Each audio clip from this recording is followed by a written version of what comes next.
Queridos irmãos e irmãs, a paz de Jesus. Dando continuidade então ao nosso vídeo formativo sobre o estudo da Sagrada Escritura, por conta de estarmos inseridos no mês dedicado à Palavra de Deus. Ontem, no nosso último vídeo, encerrávamos falando da importância do elemento histórico para o dado da revelação de Deus. Então, resgatando ainda esse elemento da história, a gente gostaria de iniciar este vídeo falando exatamente que o encontro de Deus com os homens realiza-se por meio da história, de um elemento concreto, palpável, por meio de um povo escolhido por Deus, um povo que está na história, ou seja, por meio de uma história acontecida em fatos, em acontecimentos, eventos, ações que depois justamente serão explicadas pela palavra escrita, principalmente através da escrita do Novo Testamento. Sendo assim, então, meus irmãos, a palavra bíblica, tem origem num passado real.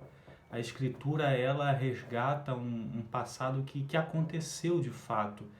Não foi só um passado que ninguém consegue investigar, ninguém consegue analisar, mas um passado concreto que aconteceu. Mas ao mesmo tempo, desde a eternidade. Então há um elemento também de eternidade nesse passado. Há um elemento divino colocado pelo próprio Deus, E que passa por meio de um caminho temporal. Por isso o elemento temporal é muito importante também para o dado revelado, E esse elemento temporal a gente compreende nas nossas dimensões enquanto passado, presente e futuro. Então, o dado da revelação, ele foi manifestado exatamente nesses três elementos temporais que nós dividimos ao longo dos nossos conhecimentos, O dado revelado, ele se manifestou no passado, por isso o resgate do passado, o resgate da história passada, ou seja, a memória do passado é um elemento muito importante para o povo da Bíblia.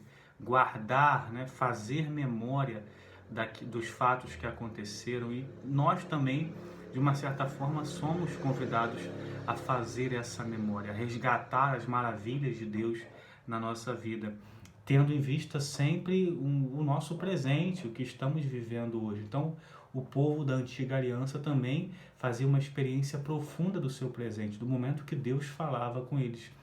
E, por sua vez, que havia também um apontamento para o futuro. O povo tinha em vista as maravilhas de Deus. No caso do povo de Israel, a promessa da terra prometida, da terra da abundância, de uma vida feliz, que seria um povo feliz, enfim. Então, esses três elementos, eles são muito importantes para o dado revelado.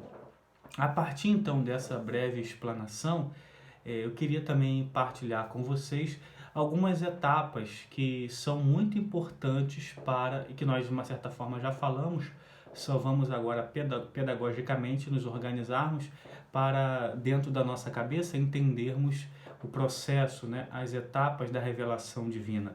Ou seja, ou etapas, ou elos, ou alianças, como nós tratávamos no vídeo inicial. Então, nós temos, em síntese, 9 etapas da revelação divina que são extremamente importantes para o nosso conhecimento da Bíblia. A primeira etapa se encontra justamente lá no início do livro do Gênesis. Eu queria rapidamente pegar só a Sagrada Escritura com vocês, no Gênesis capítulo 3, versículo 15, Gênesis 3, 15, que é justamente o proto-evangelho que nós chamamos, Farei a leitura e vou comentar brevemente o significado dessa palavra enquanto uma etapa para a revelação divina.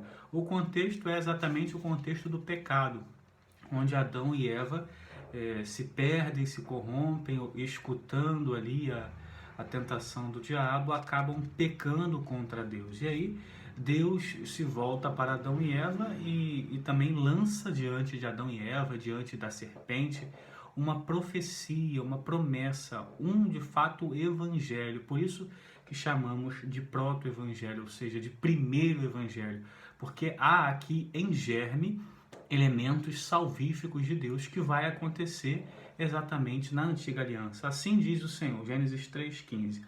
Porém, inimizade entre ti e a mulher, entre a tua descendência e a descendência dela. Esta te ferirá a cabeça e tu lhe ferirás o calcanhar. O autor sagrado, então, está dizendo justamente que há uma promessa de Deus, ou seja, da descendência da mulher, que nós sabemos que é Maria, não é mais Eva, porque Eva havia que já fracassado, havia pecado. Então, da descendência dessa mulher, que será a Virgem Santíssima, a Virgem Maria, nascerá um rebento fruto que vai salvar a humanidade, que vai de fato esmagar a cabeça da serpente, no sentido de derrubar, destronar todas as estratégias de Satanás contra o povo de Deus, contra os próprios planos de Deus. Então, esse é a primeira etapa da revelação. A segunda etapa da revelação divina nós chamamos na teologia de uma aliança cósmica, que Deus faz exatamente com Noé. E aí conhecemos já bastante a história, né? O povo continua em pecado, continua se pervertendo. Noé e sua família eram os únicos justos encontrados naquela terra. Então Deus faz uma aliança com Noé constrói a arca e Deus então, através de um dilúvio, dizima toda a humanidade, só sobrando a família de Noé, e a partir de Noé brotará depois uma nova geração, né, uma nova humanidade. A terceira etapa da revelação é, sequencialmente, a aliança que Deus faz através de Abraão, ou seja, Deus escolhe Abraão e lança a Abraão uma promessa, né, através da qual fará de Abraão um grande povo, uma grande nação. Então Abraão acolhe essa profecia de Deus, deixa para trás todos os ídolos, todos os ídolos pagãos, né, com os quais ele se relacionava, para servir ao único Deus, ao Deus único. Por isso que a gente também escuta lá no livro do Êxodo, né, aquela passagem clássica de que tu era um arameu errante, adoradores de ídolos, e agora adora somente ao único Deus. Então Abraão assume esse compromisso com Deus, deixa a sua terra, deixa a sua pátria e vai ao encontro dessa promessa de Deus. E então a quarta etapa da revelação, nós já encontramos na belíssima figura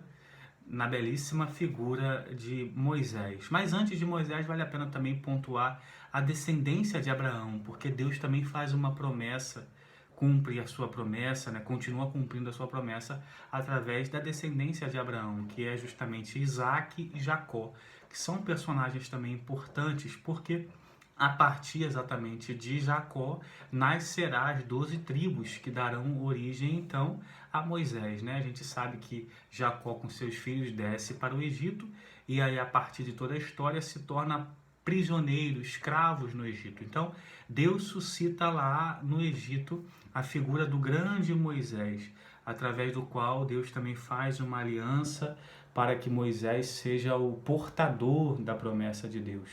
Aquele que tinha ali em suas mãos a palavra de Deus, que era a esperança para o seu povo. E aí, a partir de toda a missão de Moisés, o povo começa o seu êxodo, a sua saída da terra prometida, então até chegar exatamente ao cumprimento da promessa no Monte Sinai, que Deus dá exatamente ao povo as tábuas da lei, através de Moisés, como mandamentos para o povo seguir. Agora o povo recebe regras, né? Recebe as leis não dadas por reis ou por homens, mas dadas pelo próprio Deus.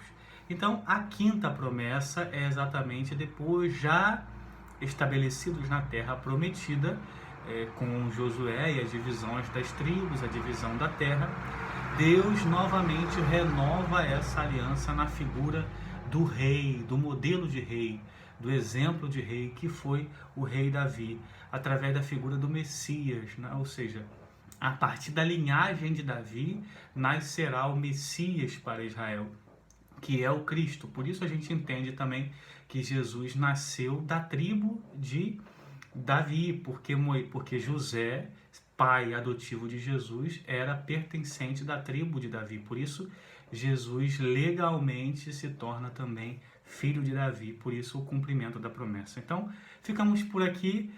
No próximo vídeo daremos continuidade às outras etapas da revelação divina, continuando exatamente o nosso estudo. Deus abençoe você por intercessão de Nossa Senhora. Em nome do Pai, do Filho e do Espírito Santo. Amém.